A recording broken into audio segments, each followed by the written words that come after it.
Sonai police स्टेशनच्या हद्दीत गेल्या महिन्याभरात 2 खून झाले। सलगच्या गुन्ह्यांमुळे सोनई परिसर पुन्हा एकदा चर्चेत आला आहे।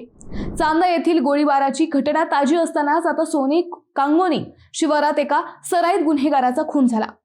मंगळवारी रात्री 8:30 वाजेच्या सुमारास हा प्रकार घडला। मारण्यात आलेला गणेश वडघुले हा 36 वर्षीय तरुण पोलीस रेकॉर्डवरील गुन्हेगार होता। विशेष म्हणजे त्याला मारणारे दुसरे तिसरे कुणी नसून त्याच्याच भावकीतले होते। पोलिसांनी मृताच्या आईच्या फिर्यादीवरून चौघांना अटक केली आहे। नेमकं काय घडलंय हेच आपण या व्हिडिओतून पाहणार आहोत।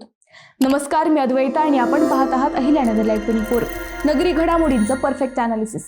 मंगळवारची सायंकाळ ही सोनई परिसरासाठी हादरवणारी ठरली।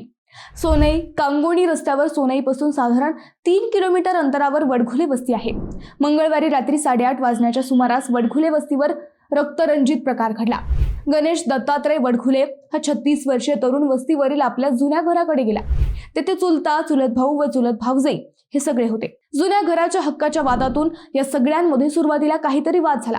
हा वाद विकोपाला गेला। वादाचे पर्यावसन थेट हाणामारीत झाले। त्यानंतर संतापलेल्या चौघांनी गणेश वडघुले याच्यावर लोखंडी पाईप, कोयते, खोरे, लाकडी दांडके व थेट लोखंडी हत्याराने हल्ला केला। हा हल्ला एवढा भयंकर होता की रक्ताच्या अक्षरशः चिळकांड्या उडाल्याचे फोटो व्हायरल झाले। गणेशच्या डोक्यावर लोखंडी ठोकळा घातल्याने व घाव वर्मी लागल्याने त्याचा जागीच मृत्यू झाला। भांडणाची आरडाओरड ऐकून मृत गणेशची आई भांडण सोडवण्यासाठी आली, परंतु आरोपी एवढे रागात होते की त्यांनी तिलाही मारहाण केली। अखेर रात्री 9:50 सोनई पोलिसांना ही खबर देण्यात आली। पहाटे 1:40 मृताची आई हिराबाई दत्तात्रय वडघुले वय वर्ष 60 यांनी 4 जणांविरुद्ध गुन्हा नोंदवला। दिलेल्या फिर्यादीनुसार फिर्यादी व आरोपी हे एकमेकांचे नातेवाईक आहेत। ते शेजारीच राहतात। जुन्या घराच्या वादातून आरोपी मृताचे चुलते विठ्ठल रघुनाथ वडघुले यांनी मंगळवारी 8:30 वाजता गणेश वडघुले याच्यावर कोयत्याने हल्ला केला। त्याचवेळी मृताचे चुलत भाऊ भगवान व संभाजी वडघुले यांनी पाईप, लाकडी दांडके मृताच्या डोक्यात घातले। लोखंडी ठोकळाही डोक्यात मारला। हवार वर्मी लागल्याने गणेशचा मृत्यू झाला। भांडणाचा आवाज ऐकून आपण तो सोडवण्यासाठी गेला असता गौरी भगवान वडघुले हिने आपणास मारहाण केली। या धक्कादायक प्रकारानंतर पोलिसांनी तातडीने परिसरात फौजफाटा मागवला। घटनास्थळावरून कोयता, लोखंडी पाईप, लाकडी दांडका, लाकडी ठोकळा ताब्यात घेण्यात आला।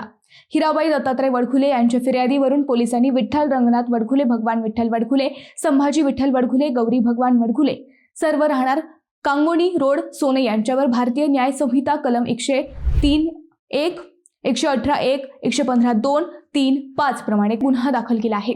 पोलिसांनी सर्व आरोपींना ताब्यात घेतले आहे। सहाय्यक पोलीस निरीक्षक विजय माळी यांच्या मार्गदर्शनाखाली पोलीस उपनिरीक्षक सूरज मेढे पुढील तपास करत आहेत।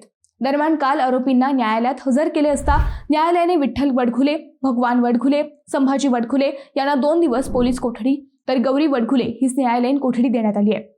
मयत गणेश वडघुले हा पोलीस रेकॉर्डवरील आरोपी होता। बरोबर 10 वर्षांपूर्वी म्हणजेच 24 फेब्रुवारी 2016 रोजी गणेश वडघुले माजी पंचायत समिती सदस्याच्या 7 वर्षीय मुलाच्या अपहरण प्रकरणातील आरोपी होता।